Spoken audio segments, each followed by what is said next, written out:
Hello guys, welcome back to my YouTube channel সম্পাকি channel তরফ থেকে তোমাদেরকে অনেক অনেক স্বাগত। তো আজকে রেসিপিটা হচ্ছে আলু দিয়ে ফলি মাছের ঝোল। তো কিভাবে বানাবো তো চলো দেখাই। এই রেসিপিটার জন্য আমার কি কি লাগবে: হলুদ গুঁড়ো, জিরের গুঁড়ো আর গোটা জিরা, তেজপাতা মানে সম্বার দিব আর তেজপাতা, আর লাগবে আমার এখানে কাশ্মীরি লঙ্কার গুঁড়ো, আমি পেস্ট করে নিব, কাঁচা লঙ্কা, রসুন, পেঁয়াজ নিয়েছি, লবণ।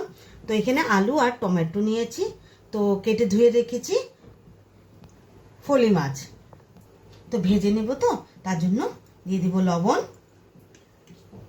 হলুদ গুঁড়ো আর কাশ্মীরি লঙ্কার গুঁড়ো। কড়াইটা গরম হয়ে গেছে, তো দিয়ে দিব রিফাইন তেল। তেলটা গরম হয়ে গেছে, তো মাছগুলো এক এক করে ছেড়ে দিই।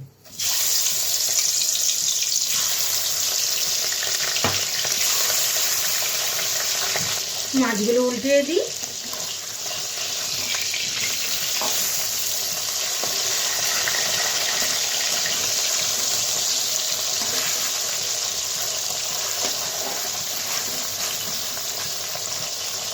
মাছগুলো ভাজা হয়ে গেছে, নামিয়ে নিই।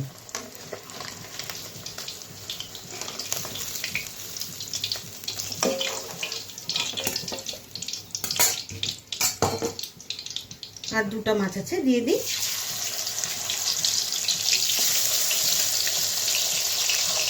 ওই একই তেলে তেজপাতা আর গোটা জিরা ফোড়ন দিয়ে দিলাম।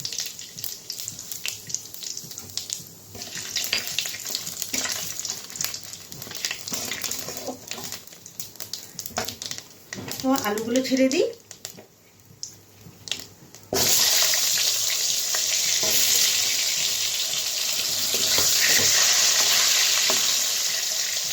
আলুগুলো ভাজা হয়ে গেছে, তো মশলাটা দিয়ে দিই।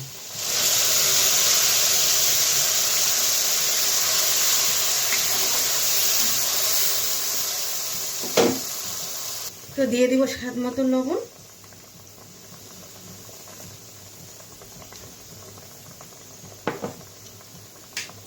হলুদ গুঁড়ো,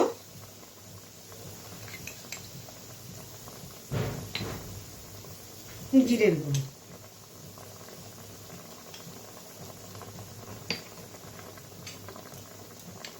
আর কাশ্মীরি লঙ্কার গুঁড়ো দিয়ে দিলাম। ভালোভাবে নেড়ে ছেড়ে ঢেকে রাখবো।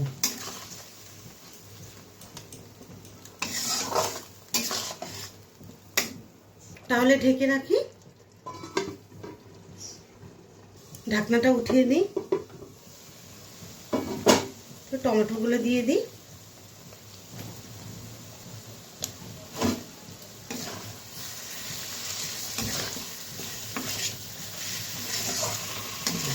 আর একটু ভালোভাবে কষে নিই। আবারও ঢেকে রাখবো।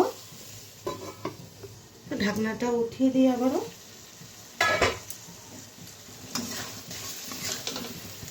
তো মশলাটা ভালোভাবে কষে গেছে, তো পরিমাণ মতো জল দিয়ে দিব।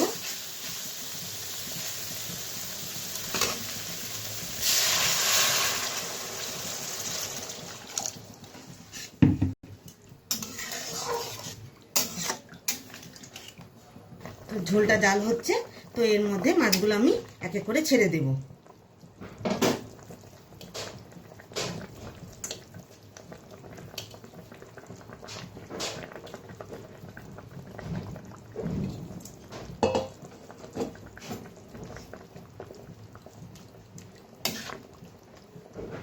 তো ফলি মাছের ঝোলটা হয়ে গেছে, তো ধনেপাতা দিয়ে নামিয়ে নেব।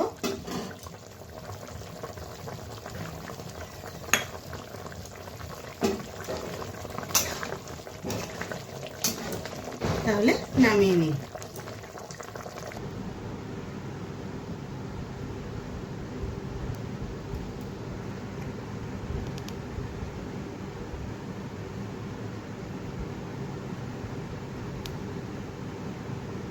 ফলি মাছের রেসিপিটা কেমন লেগেছে অবশ্যই কিন্তু কমেন্টে জানাবে, আর লাইক, শেয়ার এন্ড সাবস্ক্রাইব করতে একদম ভুলবে না। বাই।